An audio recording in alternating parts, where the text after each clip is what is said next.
तो last lecture में हमने पढ़ रहे थे बाइनोमियल प्रोबेबिलिटी पे ही क्वेश्चंस कर रहे थे। उसी को कंटिन्यू करते हुए अगला सवाल है हमारे पास। क्या बोल रहा है ये? जे एडवांस 2015 का सवाल है। The minimum number of times a fair coin need to be tossed so that the probability of getting at least two head। तो पहली बात तो ये,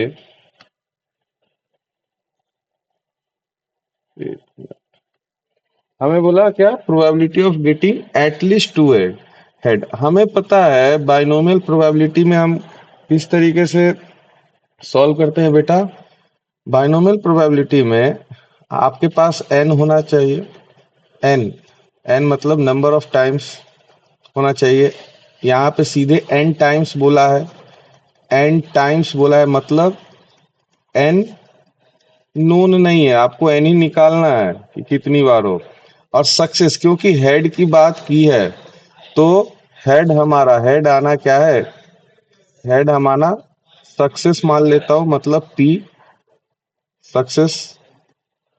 तो हेड आने की प्रोबेबिलिटी कितनी होती है? हाफ होती है क्या? अब उसके बाद टेल की बात करें। टेल ये क्यू, ये फेलियर हो जाएगा आपका। फेलियर फेलियर मतलब इसकी भी प्रोबेबिलिटी हाफ, टेल आने की प्रोबेबिलिटी।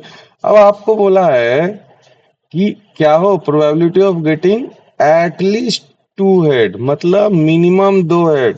मतलब किसकी प्रोबेबिलिटी चाहिए? आपका क्या बोल रहा है? एक्स जो है दो हेड हो या तीन हेड हो, यही बात हो ना। कितनी बार हम टॉस करें कि मुझे दो हेड मिले।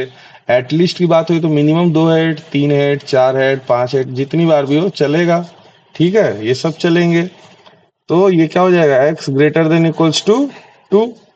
एटलीस्ट की बात की है। ठीक है, x greater than equals to two. तो probability of x greater than equals to two. X आपका क्या है? एक्स यहाँ पे वही है, गेटिंग एटलीस्ट टू हेड। वही उसी को डिनोट किया है मैंने इस तरीके से। ठीक। और ये क्या बोल रहा है? Probability of getting at least to head is at least 0.9, मतलब ये भी ग्रेटर देन इक्वल्स टू 0.96। अब बात आती है एटलीस्ट टू को हम किस तरीके से कर सकते हैं। टोटल प्रोबेबिलिटी क्या होगी? वन होगी। वन माइनस क्या कर दे? Probability of zero head. Probability of zero head, एक भी हेड नहीं आया, plus probability of one head, एक हेड आया। इन दोनों को माइनस कर दे तो एटलीस्ट टू वाला कंडीशन हो जाएगा। और ये किसके इक्वल है? 0.96 के इक्वल है। ठीक है, तो वही मैं माइनस करता हूँ। इसको इसको इधर लेके आ रहा हूँ और इसको उधर लेके जा रहा हूँ। पहली बात तो ये करेंगे। एक मिनट, अभी कोई आया है।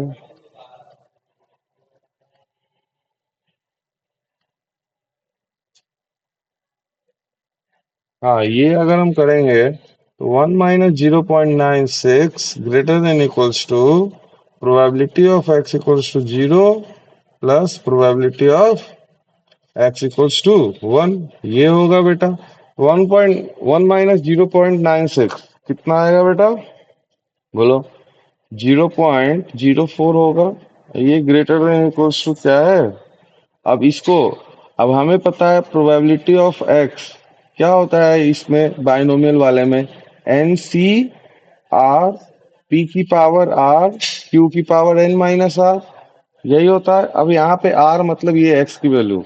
एक्स यहाँ पे जीरो है, एन तो आपको निकालना ही है। तो एन सी जीरो, पी की पावर मतलब हाफ की पावर जीरो, और 1/2, क्यू भी हाफ ही है ना, हाफ की पावर एन माइनस आर मतलब N minus zero, plus N C one.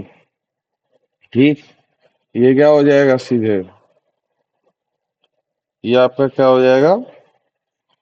Probability N C one P की पावर हाफ, पी की पावर, सॉरी, हाँ, पी की पावर, क्या बोल रहा हूँ मैं? पी की पावर वन, आर की वैल्यू वन है ना, और फिर क्यू की पावर एन माइनस आर मतलब एन माइनस वन। तो बेटा ये क्या आया आपके पास? 0.04 greater than equals to N C zero half की पावर n प्लस NC1। अब ये दोनों भी ऐड हो जाएंगे पावर, तो ये क्या बनेगा, हाफ की पावर n बनेगा क्या बेटा, हाफ की पावर n बनेगा। अब हमें पता है NC0 की वैल्यू क्या होती है, NC0 की वैल्यू 1 होती है क्या, कैसे 1 होती है, n factorial upon 0 factorial n minus n factorial, मतलब ये भी 0 factorial, zero sorry n minus 0 factorial मतलब ये n फैक्टोरियल। ठीक है, ये n फैक्टोरियल से n फैक्टोरियल गया, 0 फैक्टोरियल 1 होता है। ठीक, अब NC1 की बात करें तो NC1 n के इक्वल होता है क्या बेटा, कैसे होता है, n फैक्टोरियल अपॉन 1 फैक्टोरियल, ये हो जाएगा n माइनस 1 फैक्टोरियल। तो n माइनस 1 फैक्टोरियल तक के सारे टर्म्स n फैक्टोरियल में कैंसिल हो गए। n फैक्टोरियल का मतलब क्या है, 1 से लेके n तक का मल्टीप्लाई। अब n से जस्ट पहले वाला टर्म क्या होगा, n माइनस 1 होगा, तो 1 से लेके n माइनस 1 तक के सारे टर्म्स कैंसिल हो गए, बचा क्या ऊपर, सिर्फ n बचा क्या, वही चीज लिखा हुआ है। तो ये अल्टीमेटली आपके पास लिखा क्या हुआ है, ये आपके पास यही लिखा हुआ है क्या, 0.04 greater than equals to half raise to the power n plus n into half raise to the power n। ठीक, इसको थोड़ा नीचे किया जाए।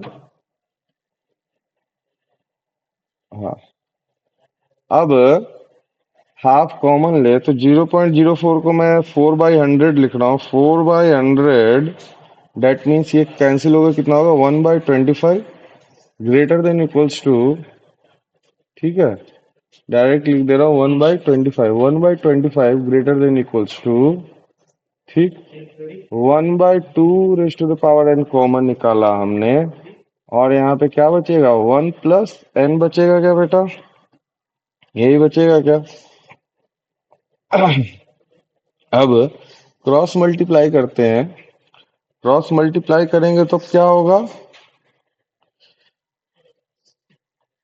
2 की पावर n इधर आएगा, 2 की पावर n, अब क्योंकि n ग्रेटर देन, क्या है, n ग्रेटर देन तो वही होगा ना, जीरो होगा, n तो जीरो तो हो नहीं सकता, तो इनइक्वालिटी की साइन चेंज सेम ही रहेगी आपकी। फिर इधर ये 25 हो जाएगा और 1 प्लस n। अब आपको क्या करना है, ये कंडीशन तो बन गई आपकी, अब यहां से आपको जो है ना n की वैल्यू पुट करके चेक करनी पड़ेगी, क्योंकि अब आपको सॉल्व, ये यहीं तक सॉल्व होना था, अब आपको पुट करना होगा, n इक्वल्स टू 1 लो, n इक्वल्स टू 1 लोगे तो क्या बनेगा ये 2, और 2 तो लेस देन आएगा ना बेटा, लेस देन आएगा 25 इंटू 2 से।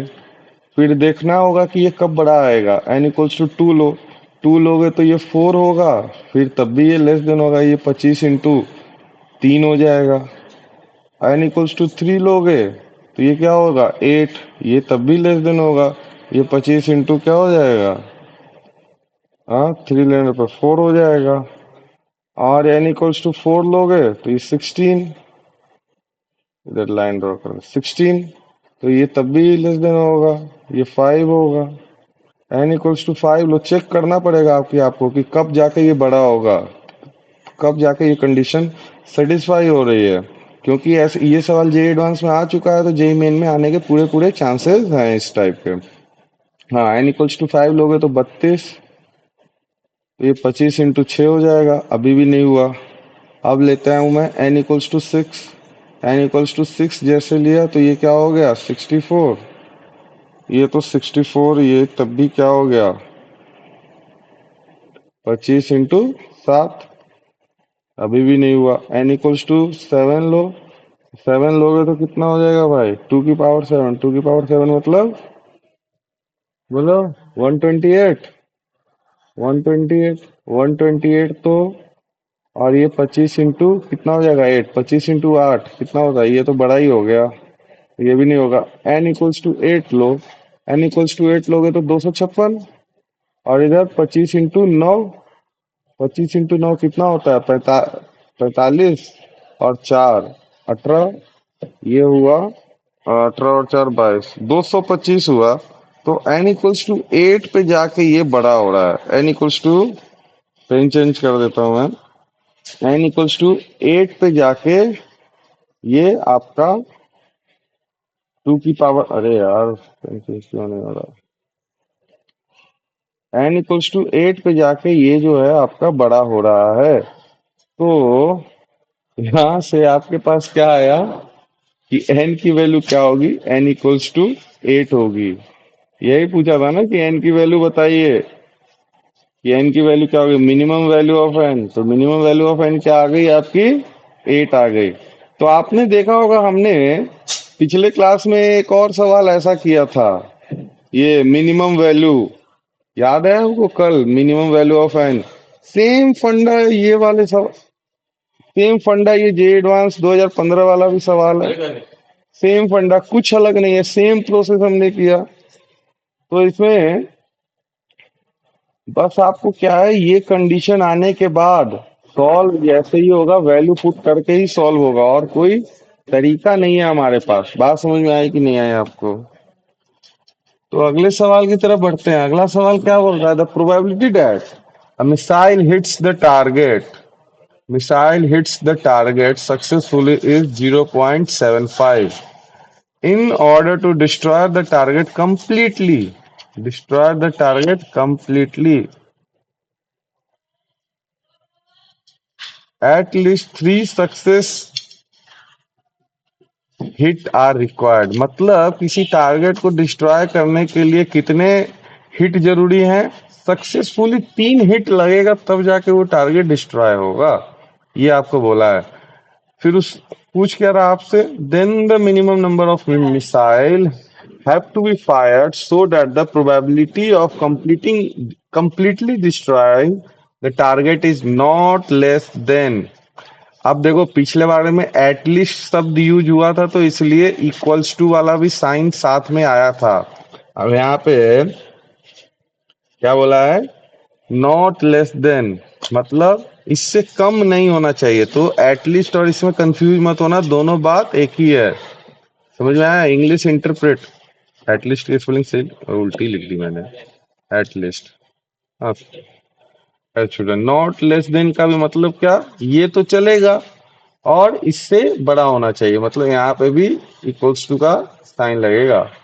बात समझ में आई आपको। तो हिट करना हमारा क्या है, ये सवाल है आपका जे एडवांस 2020 का सवाल है, जे एडवांस 2020 का सवाल है।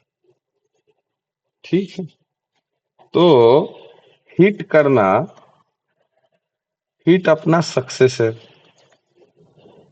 हिट अपना क्या है, सक्सेस है। और सक्सेस की प्रोबेबिलिटी क्या दी हुई है, क्या दी हुई, the probability that the missile hit the target successfully is 0.75, मतलब 3/4। ठीक, और यही आपका पी का वैल्यू हो जाएगा। और नॉट हिट बोलो, हिट नहीं किया, ये आपका क्या है, फेलियर है, फेलियर है। फेलियर की प्रोबेबिलिटी 1/4, दैट इज क्यू। ठीक है, अब बोला है कि मिनिमम 3 हिट चाहिए, minimum 3 hits required to destroy. ठीक, ये बात बोली गई है। मतलब कहने का क्या है, मिनिमम 3 हिट पे डिस्ट्रॉय होगा, मतलब प्रोबेबिलिटी ऑफ एक्स इवेंट जो है डिस्ट्रॉय होने का, क्या है, ग्रेटर देन इक्वल्स टू 3 है। मतलब 3 से ज्यादा बार हिट करे सक्सेसफुली, तब जाके हमारा क्या होगा, डिस्ट्रॉय होगा। यही बात हुई क्या भाई।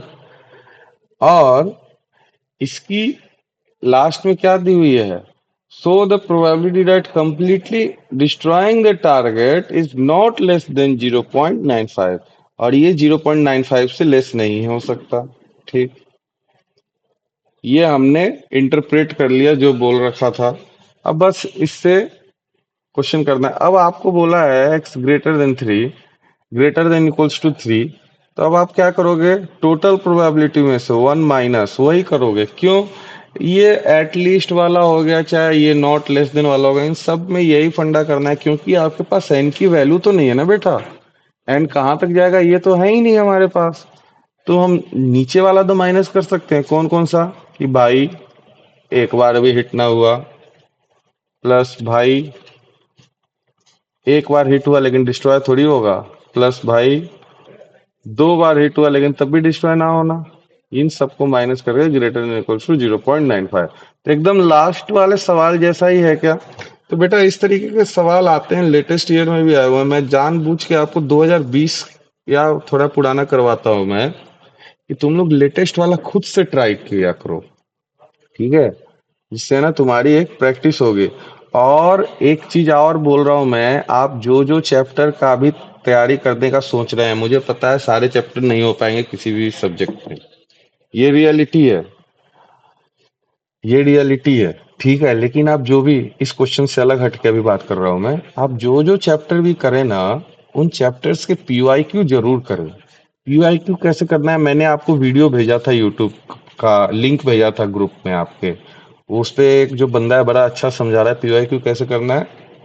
कि आपको 3 घंटा का टाइम सेट करना है। 3 घंटा नहीं भी कर रहे हो, कम से कम 2 घंटा 1 घंटा का करो। मैं तो बोलता हूँ कि 3 घंटे का जो जो जेई मेन का टाइमिंग है, उस जेई मेन के टाइमिंग पे सेट करो। और फिजिक्स ले लो, केमिस्ट्री ले लो, मैथ्स ले लो, पीसीएम ले लो, ठीक है? और 25 25 25 सवाल ले लो तीनों में, ठीक? और प्रॉपर उसी टाइम में बैठ के करो। हाँ, कोई बात नहीं। अभी कुछ आप बोलोगे कि सर ये चैप्टर इतना वीक है, ये चैप्टर इतना वीक है, तुम पीवाईक्यू करो, खुद पता है तुम्हें। तुम पीवाईक्यू करके भी जाओगे ना, करोगे भी ना, तो तुम्हें खुद को आइडिया लगेगा कि भाई इस चैप्टर से किस टाइप के क्वेश्चन आ रहे हैं अभी। और ज्यादा पुराना पीवाईक्यू नहीं करो, 25 का कर लो, 24 का करो, और 23 का करो। अभी 3 साल के तो करो, 3 साल में ही बहुत क्वेश्चन हो जाएंगे। क्यों बहुत क्वेश्चन हो जाएंगे? अब इसमें जनवरी अटेम्प्ट, अप्रैल अटेम्प्ट, जनवरी और अप्रैल, इसमें भी जनवरी अप्रैल, इसमें भी जनवरी अप्रैल। और कितने पेपर होते हैं? जनवरी में 8, अप्रैल में 8, तो 16 पेपर तो इसमें हो गए, फिर 16 पेपर इसमें हो गए, 16 पेपर इसमें हो गए। तो 16 16 16 पेपर ही इतने हो गए, तो क्वेश्चंस कर लो और मल्टीप्लाई, क्वेश्चन कितने हो जाएंगे? इतने क्वेश्चन आप प्रैक्टिस कर लोगे ना, तो आपको आइडिया लग जाएगा किस चैप्टर से आप जो चैप्टर छोड़ने का सोच रहे होगे ना, उसमें से भी 1 2 3 चैप्टर आप तो कर लोगे। उस पूरे चैप्टर को नहीं कर लोगे, लेकिन जो टाइप के क्वेश्चन पूछे जा रहे हैं, उस टाइप के क्वेश्चन का कॉन्सेप्ट कर लोगे। तो इस मूवमेंट पे, अभी जो आपका नवंबर खत्म होने पे है, दिसंबर चालू होने पे है, जहाँ पे हमारे पास एक 1.5 2 महीने मैक्सिमम है गिन के, उस मूवमेंट पे पीवाईक्यूज लगाना एकदम मस्ट है। पीवाईक्यू जो है ना, आपको बूस्ट करेगा, कम से कम 15 20 नंबर तो हर एक सब्जेक्ट में बूस्ट करवा देगा वो, पीवाईक्यू लगा लगा के। तो वो जरूर लगाइए, ठीक है? अब आते हैं इस सवाल पे वापस। तो ये क्या हो गया? अब पहले इसको इधर भेजा, सेम उसी तरीके से करोगे। 1 - 0.0, सॉरी 1 - 0.95। अभी कोई आया है बच्चा?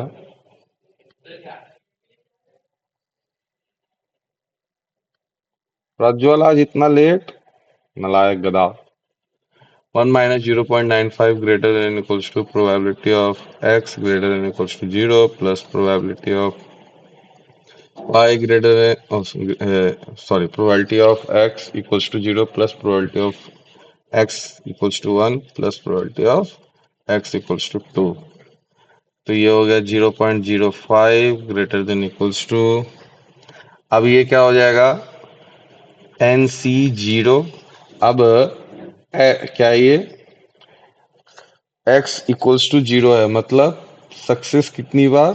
0 बार, मतलब 3/4 रेज टू द पावर 0, और 1/4 raise to the power n हो जाएगा। फिर plus NC1, 3/4 raise to the power 1, 1/4 raise to the power n - 1, plus NC2, 3/4 raise to the power 2, और 1/4 raise to the power n - 2। ठीक है? अब इसको solve करें, अब इसको सॉल्व करें तो ये हमारे पास इधर क्या लिखा हुआ है? 1/20 कर देता हूँ मैं इसको, ग्रेटर देन इक्वल्स टू। अब बेटा पहला वाला ध्यान दे, ये क्या है, एन सी जीरो मतलब वन, ये मतलब 1/4 है। दूसरा वाला एन सी, क्या ये एन सी वन मतलब सीधे एन, और ये इंटू में 3/4। और एक काम करता हूं मैं, इसको मैं इस तरीके से लिख देता हूँ, इसको मैं 3n लिख दूं क्या, n इंटू 3n। और इसका जो डिवाइड में 4 है, वो इसके साथ में, इसके पावर के साथ में ऐड कर दूं, तो ये क्या, ये हो जाएगा 1/4 n। ठीक, ये हो जाएगा क्या बेटा, कैसे हुआ, ये तो n हुआ, ये ऊपर वाला 3, और ये जो 1/4 यहाँ से बचा, वो इसके साथ मिलके क्या हो गया, पावर ऐड हो गया, -1 +1 कैंसिल होके n हो गए, फिर प्लस। अब NC2 क्या होता है, NC2 की बात करें तो NC2 n factorial upon 2 factorial n-2 factorial. तो n-2 फैक्टोरियल, अब n फैक्टोरियल में n-2 तक के सारे टर्म कैंसिल हुए, तो बचा क्या, n इंटू n-1, और नीचे क्या बचा, 2 फैक्टोरियल, मतलब 2, यही बचेगा। ठीक, तो यहाँ क्या बच गया, n into n-1 divide by 2।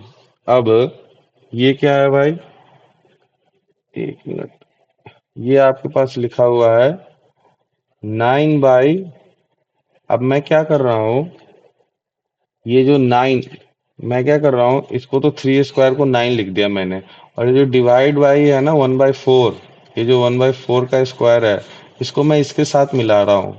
क्यों मिला रहा हूँ मैं है ना, ओवर तीनों में 1/4 की पावर n, 1/4 की पावर n मुझे बनाना है।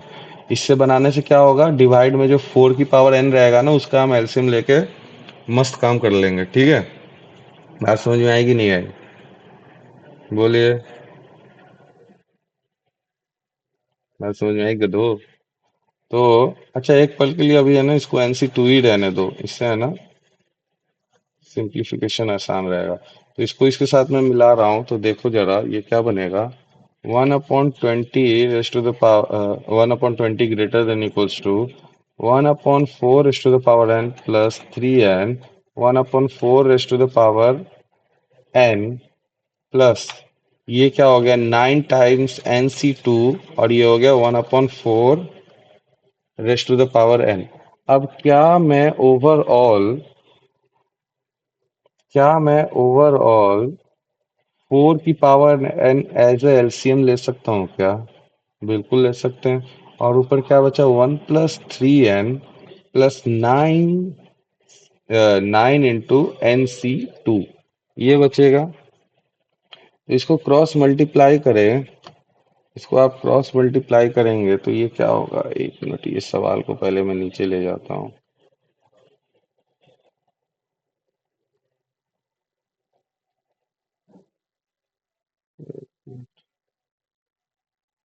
क्रॉस मल्टीप्लाई कीजिए, क्रॉस मल्टीप्लाई करेंगे तो 4 की power n greater than equals to 20 into 1 + 3n plus 9 into NC2। इसको एज इट इज रहने दो। अब आपको है ना ये फर्दर सॉल्व करने का तुक नहीं, अब आप ये कर सकते हो, बस ये 9C2 को अब आप फर्दर सिंप्लीफाई कर लीजिए, सॉरी 9C2 नहीं, NC2 को 4 की power n greater than equals to 20 into 1 + 3n plus 9 times, ये क्या हमने लिखा था, n इंटू n-1/2। हाँ, अब जो है अब आपको इसमें क्या करना है, n की वैल्यू पुट कर करके देखनी है। अब आप n=1 डालोगे, n=1 डालोगे तो ये क्या बनेगा, 4 ही बनेगा क्या। अब 4 तो कैसे भी लेस देन ही होगा, क्योंकि 1 डालने पे ये क्या होगा, ये वाला टर्म जीरो हो जाएगा, मतलब ये टर्म जीरो, और ये क्या हो जाएगा 20 × 4, तो ये तो 20 × 4 बना। अब n=, सॉरी 2 डालोगे तो ये क्या होगा, 2 डालने पे 16। अब 2 डालोगे तो ये क्या हो जाएगा, ये 2 से ये 2 गया, और ये तो 1 रहा, तो ये क्या हो गया 20, और ये 1 + 6 + 9 ये रहेगा। तो ये तो अल्टीमेटली बड़ा ही होगा, इससे कॉमन सेंस की बात है। अब n इक्वल्स टू 3 डालिए, n इक्वल्स टू 3 डालोगे आप तो क्या हो जाएगा, ये 4 की पावर 3 दैट मीन्स 64। 64 ही होगा ना? है, बोलोगे तो क्या होगा? वो एक गूंगे बहरे बैठे हुए हैं। 64। ठीक। अब 64 की बात की जाए तो ये भी छोटा होगा। अब यहाँ पे 4 डालोगे तो ये 4 होगा, तो ये 4 हुआ तो 2 टाइम्स कैंसिल हो जाएगा, तो ये हो जाएगा 2 और ये हो जाएगा 3, मतलब ये तो 12 हो गया। तो ये तो 1 प्लस 12 प्लस 9 इंटू 12, तो ये तो ऐसे ही बहुत बड़ा नंबर आया। ठीक, फिर 4 डालोगे। इस तरीके से आपको अब आगे ऐसे ही करना पड़ेगा। यहाँ तक तो आपका वो हो जाएगा सॉल्व, आगे आपको वैल्यू पुट करना पड़ेगा, 5 6 7 8 तक तो करना ही पड़ेगा। जैसे 4 डालोगे तो ये कितना हो जाएगा, 256। अब 256 की बात करें तो 256 में अब 4 डालने पे क्या होगा, 4 डालोगे तो ये 1 प्लस 4 डाला, ओ सॉरी, अच्छा ये 3 डाला था ना यहाँ पे, तो ये तो 9 रहेगा। ठीक, 4 डाला, 4 डालते ही आपका क्या हो जाएगा, अरे कुछ गड़बड़ कर दिया मैंने ऊपर वाले में। 3 डाला तो 3 डाला तो ये तो 2 हो गया, 2 कैंसिल हो जाएगा, यहाँ पे सिर्फ 3 बचेगा ना। हाँ, ठीक। 4 डाला आपने तो 4 डालने पे क्या हो जाएगा भाई, 1 प्लस 12 प्लस 9 इंटू 4 डालने पे अब ये होगा जो पहले मैंने लिख दिया था। ठीक है, 4 डालोगे तो ये 4, ये 2 कैंसिल होकर 2 टाइम्स 2 इंटू 3 12, तो ये ऑब्वियस सी बात है, ये 12 और 13 हो रहा है, 13 और प्लस में 12 इंटू 9, ये तो बहुत बड़ा नंबर जाएगा। अब n इक्वल्स टू 5 डालिए, n इक्वल्स टू 5, तो 256 इंटू 4, 256 इंटू 4 कितना होगा भाई, 256 1024, यही होगा क्या? अब 1024 और इसकी बात करें 20 इंटू 5 डाला है n की जगह, 1 प्लस 15 प्लस 9 टाइम्स, ये 5 है और ये 4 हो जाएगा तो 2 कटेंगे, 4 और 2 कटेंगे तो 10 होगा क्या, तो 90 लिख दे रहा हूँ सीधे। तो ये क्या होगा, 90 प्लस 15, 90 प्लस 15 105, मतलब 106। 106 इंटू 20 करो तो भाई कितना होगा, 106 इंटू 20, 106 इंटू 20 हम करें तो 3200 आ रहा है ये तो यही बड़ा होगा क्या? अब n इक्वल्स टू 6 करते हैं, n इक्वल्स टू 6 करते हैं, तो n इक्वल्स टू 6 मतलब 1024 इंटू 4, 1024 इंटू 4 कितना होगा भाई, 4096 होगा क्या? अब इधर देखते हैं, 20, 1 प्लस 6 डाला है तो 18 प्लस 9 इंटू 6 डाला है आपने, तो 6 डाला है तो ये और ये कैंसिल होके 3 बचा, 3 और ये 6 माइनस 1 5, मतलब 15। अब इसको सॉल्व करें क्योंकि अब तो चेंज होना चाहिए, इतना ज्यादा कितना सॉल्व करवाएगा ये। ठीक है, तो 18 प्लस 1 19 और 15 इंटू 9, 15 इंटू 9 आपका कितना हुआ, 135, 135 प्लस 19 154 इंटू 20। बेटा यहीं पे बात पलट गई हमारी, क्योंकि इसकी वैल्यू कितनी है, 3080 है, 3080, और ये आ गया। तो अब यहाँ पे आपका आंसर क्या होगा, मिनिमम वैल्यू ऑफ एन पूछा था ना, ये आपको करना पड़ेगा, इतना आपको चेक करना पड़ेगा। आप यहाँ तक सॉल्व करोगे, उसके बाद तो आपको एन की वैल्यू डाल के ही चेक करनी पड़ेगी। समझ में आई बात? तो आपका आंसर कितना हो गया, एन इक्वल्स टू 6 आपका आंसर हो गया। बात समझ में आई कि नहीं आई? बोलिए, गूंगो बैरो बोल दो। अब बोलो भाई। आदित्य, वकास, प्रज्वल। अब आगे बढ़ा जाए। अब बाइनोमियल प्रोबेबिलिटी हमने देखा। अब तुम्हारे किताब में 12वीं की किताब में दिया हुआ है, और ऐसे हमारे जेई पॉइंट ऑफ व्यू से तो प्रोबेबिलिटी का ही पार्ट है। अगला टॉपिक है आपका, जिस पे क्वेश्चन लिखा भी हुआ है, प्रोबेबिलिटी डिस्ट्रीब्यूशन। प्रोबेबिलिटी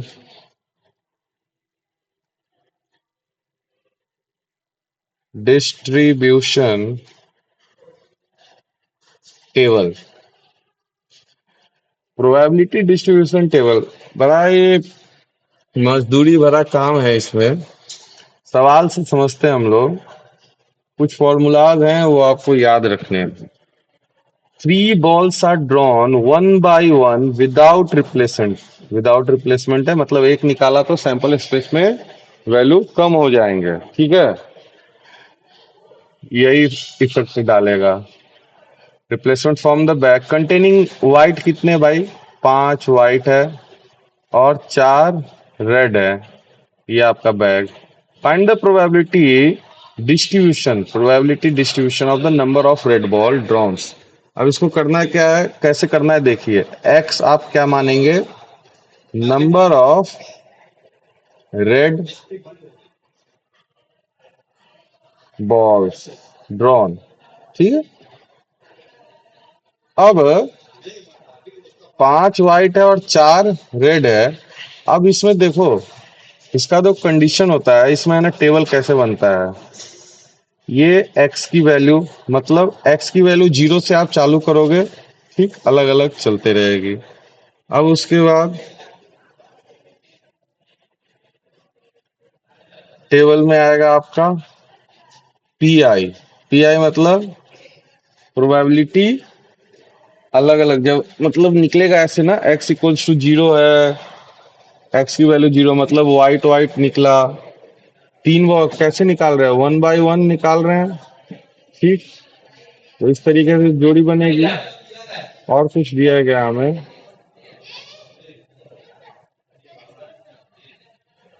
ठीक है।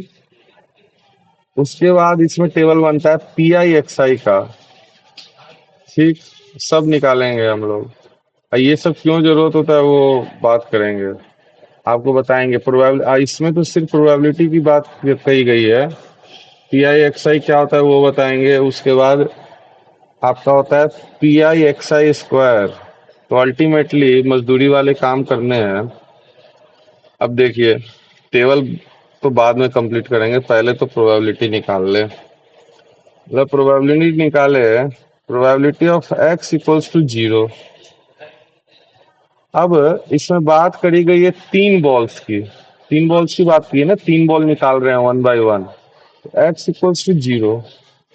अब 3 बॉल निकाला, x इक्वल्स टू 0 मतलब क्या, तीनों क्या निकला, व्हाइट निकला। यही होगा क्या। अब तीनों व्हाइट निकला तो बेटा एक चीज बताओ, टोटल बॉल कितने हैं, 9 है क्या।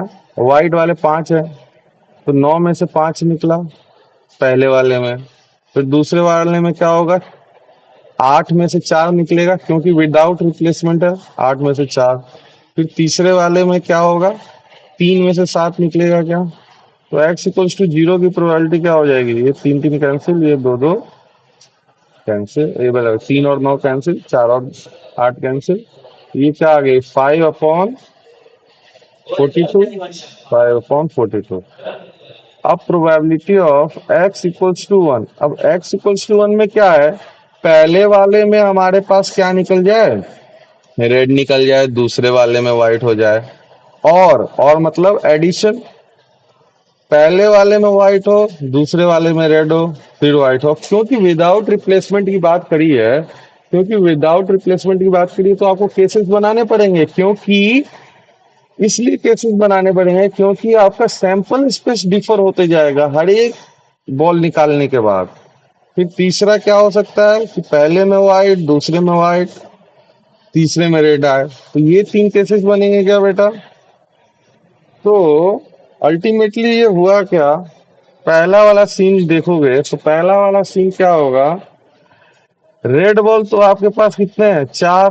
तो 4 में से 9 इंटू व्हाइट कितने हैं, व्हाइट तो अभी निकले ही नहीं, तो व्हाइट 5 में, सॉरी 9 में से 4 ने लिया हमने, व्हाइट तो 5 ही है। तो अब तो 8 बचे, 8 में से 5, उसके बाद फिर 4 में से 7, ये होगा।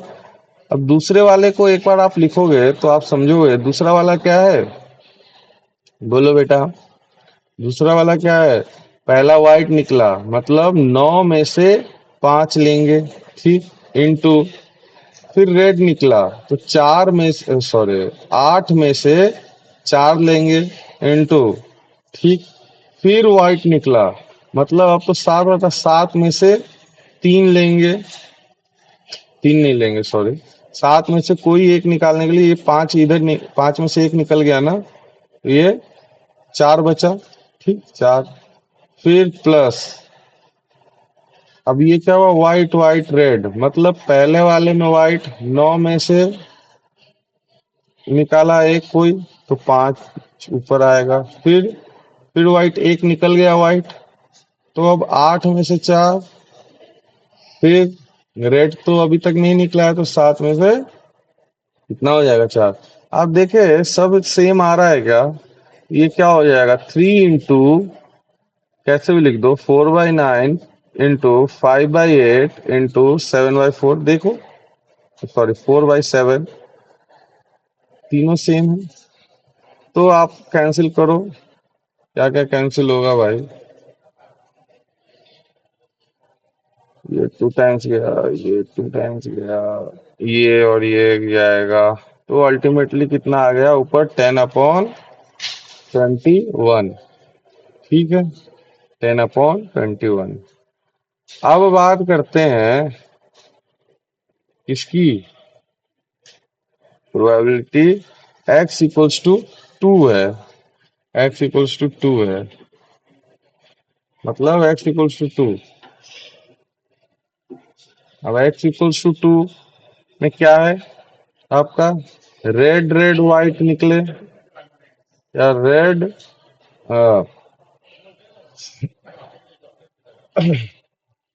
व्हाइट रेड निकले, प्लस व्हाइट रेड रेड निकले, तो ये भी क्या हो जाएगा, 3 टाइम्स ऑफ क्या हो जाएगा, किसी एक को पकड़ लो। पहला वाला 9 में से कितना है, 4, तो 4। फिर एक निकल गया तो 9 में से 9 नहीं, अब तो 8 हो गया ना, 8 में से 3 इंटू, और ये 7 इंटू 5/7, 7 में से 5 व्हाइट बॉल थे, ठीक। अब इसको कैंसिल करोगे तो ये 2 टाइम्स गया, और ये 9 9 पूरा गया, तो ये कितना बच गया भाई, 5/14 बचा क्या, 5/14।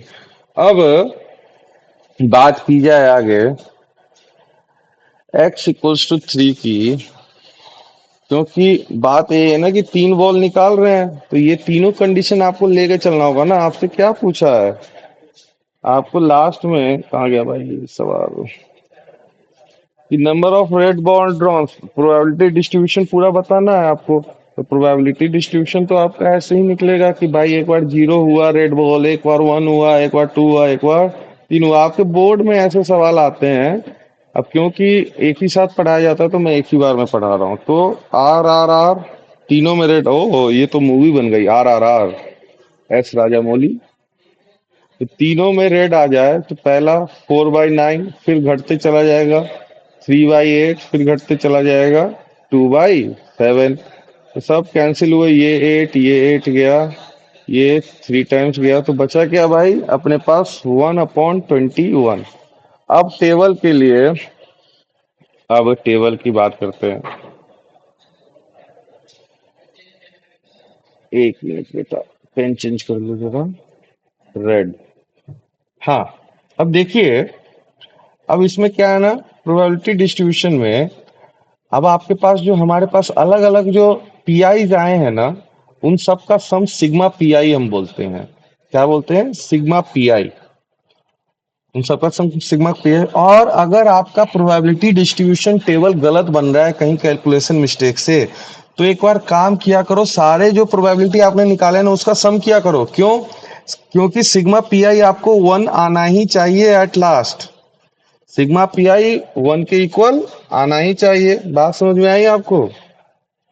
तो एक बार हम देखें, ये 5/42 है, तो एक काम करता हूँ, डिनोमिनेटर में सबको है ना 42 बना देता हूँ मैं। कैसे? 2 से मल्टीप्लाई डिवाइड करके, 2 से मल्टीप्लाई डिवाइड करोगे तो ये 20/42 हो जाएगा। क्या ना, इसे एलसीएम एलसीएम लेने का झंझट नहीं रहेगा। और इसको भी 42 बना देते, इसको 3 से मल्टीप्लाई डिवाइड कर देते, तो ये 15/42 बन जाएगा। और इसको भी 2 से मल्टीप्लाई डिवाइड कर देते, तो ये 2/42 बन जाएगा। इससे क्या है ना, हमारा एडिशन नॉर्मल हो जाएगा। आप एक बार चेक कर लीजिए सिग्मा पी आई आपका 1 आ रहा है या नहीं आ रहा है।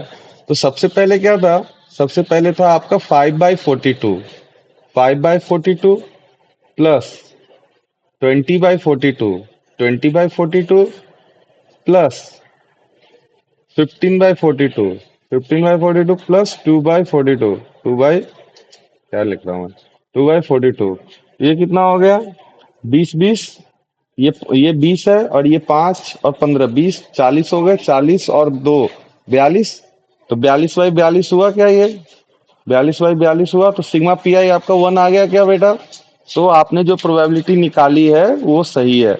अब क्या करो, अब इस टेबल में लिखो इसको। ऐसे ही आपको बोर्ड में आएगा ना, तो ऐसे ही करना है। x=0, x=0 पे प्रोबेबिलिटी क्या थी आपकी, 5/42 थी, 5/42 लिख दी हमने। अब टेबल को बनानी है आपको। x=1 पे हमने फाइनल मल्टीप्लाई करके प्रोबेबिलिटी क्या निकाली, 20/42, 20/42। तो ऐसे ही रहने दो 20/42, क्यों, क्योंकि आगे आपको ये भी करना है। ठीक है, उसके बाद x=2, x=2 पे आपकी प्रोबेबिलिटी क्या थी, 15/42 से, 15/42। फिर x=3, x=3 पे आपकी प्रोबेबिलिटी क्या थी, 2/42, 2/42। अब लास्ट में यहाँ पे आप क्या लिख दोगे, sigma p i equals to 1। ठीक है। अब p i into x i मतलब दिस इंटू दिस तो जीरो होगा, तो जीरो। ठीक है। P i into x i, this into this, तो ये हो गया 20/42। ठीक, और दिस इंटू दिस, 2 इंटू 15/42, तो 30/42। This into this, 6/42। ठीक। अब उसके बाद अब बात करते हैं इसका sigma p i x i, sigma p i x i. ठीक, sigma p i x i. अब इन सबको ऐड करो, क्योंकि डिनोमिनेटर में सब 42 है, तो ऊपर कितना हो गया, 30+20, 50, 50 प्लस 50। ये लाइन है ना, थोड़े मैं छोड़े कर रहा हूँ। ठीक है, 50+6, 56। ये आया 56/42। और सिग्मा पी आई एक्स आई जो होता है उसको म्यू बोलते हैं। म्यू मतलब मीन, म्यू मतलब आपका mean, sigma p i x i. अब आगे बात करें p i x i square, तो ये तो जीरो है तो जीरो ही, ये तो 1 है तो एक्स आई स्क्वायर तो 1 ही हुआ, तो ये 20/42। और इसका स्क्वायर 4 होगा, तो 4 इंटू 15, 4 इंटू 15 मतलब 60/42। ठीक है। उसके बाद इसका स्क्वायर 9, 9 इंटू 2, 18/42। तो sigma p i x i square ये कितना आ गया, सिग्मा मतलब क्या, इन सबको ऐड कर दिया। ये क्या, 60+20 80, 80+18 98, 98/42, 98/42। और 9 ये सिग्मा पी आई।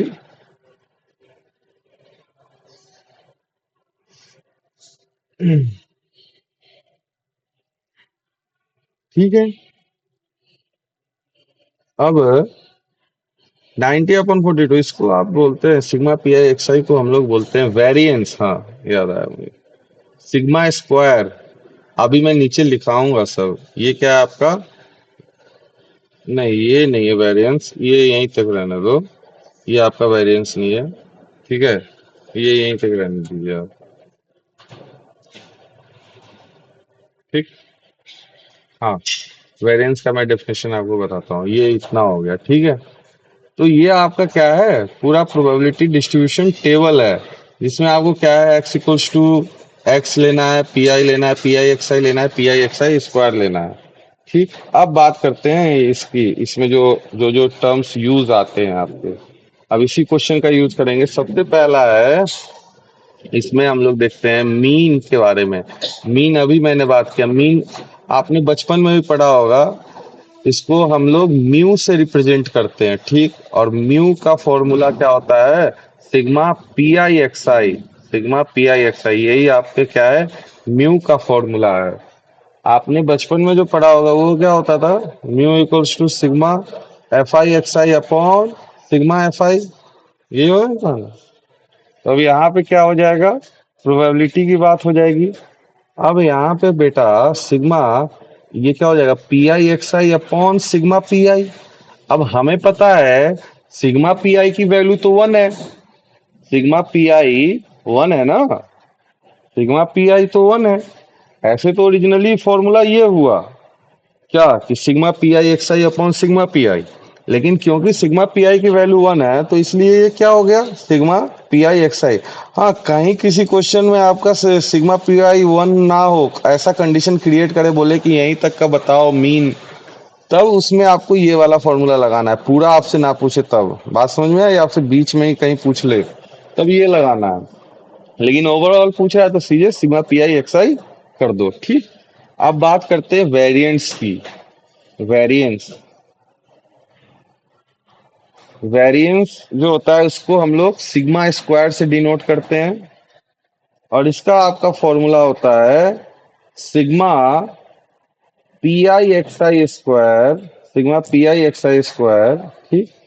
और माइनस का म्यू का स्क्वायर, माइनस ऑफ मीन का स्क्वायर, ठीक है। ये आपका वेरिएंस का फॉर्मूला है, ये आपका वेरिएंस का फॉर्मूला है, इसलिए मैं वहां पे मैंने वेरिएंस नहीं लिखा था, ठीक है। तो अल्टीमेटली ये लिखा क्या हुआ है, sigma p i x i का स्क्वायर, ठीक, minus sigma p i x i whole square, यही लिखा हुआ है क्या आपके पास, यही सिग्मा स्क्वायर लिखा हुआ है। बस कुछ नहीं, मैंने म्यू का है ना वैल्यू पुट कर दिया, ठीक है, और कुछ नहीं किया। तो पिछला क्वेश्चन में जो हमने हमारा आया था उसी को हम एक बार उसका वेरिएंट्स निकाले तो sigma square, sigma p i x i square क्या आया था हमारा, सिग्मा पी आई एस का S I x i square 98/42, और ये था 56/42, ठीक। वेरिएंस जो है आपका क्या हो जाएगा, ये तो डायरेक्ट है 98/42 minus p i sigma p i x i का होल स्क्वायर है, तो 56/42 का होल स्क्वायर। ये आपका क्या हुआ, आंसर हो गया पिछले वाले क्वेश्चन का। अब इसको पूरा सॉल्व थोड़ी करेंगे, ऐसे ही ठीक है। अब इसमें तीसरा पार्ट क्या है, उसके बाद आज की क्लास यहीं ओवर करते हैं, कल फिर मिलते हैं, ठीक है बेटा। कल संडे को 2 घंटे का लेक्चर रख लेते हैं, ठीक है। उसके बाद बात आता है स्टैंडर्ड डेविएशन, तीसरा है स्टैंडर्ड डेविएशन। स्टैंडर्ड डेविएशन क्या होता है, इसको सिग्मा से डिनोट करता है, और ये आपका हो गया root of variance, root of variance, sigma बोल दो या एस डी बोल दो, रूट ऑफ वेरिएंस मतलब sigma equals to under root sigma square, ठीक है। तो आज के क्लास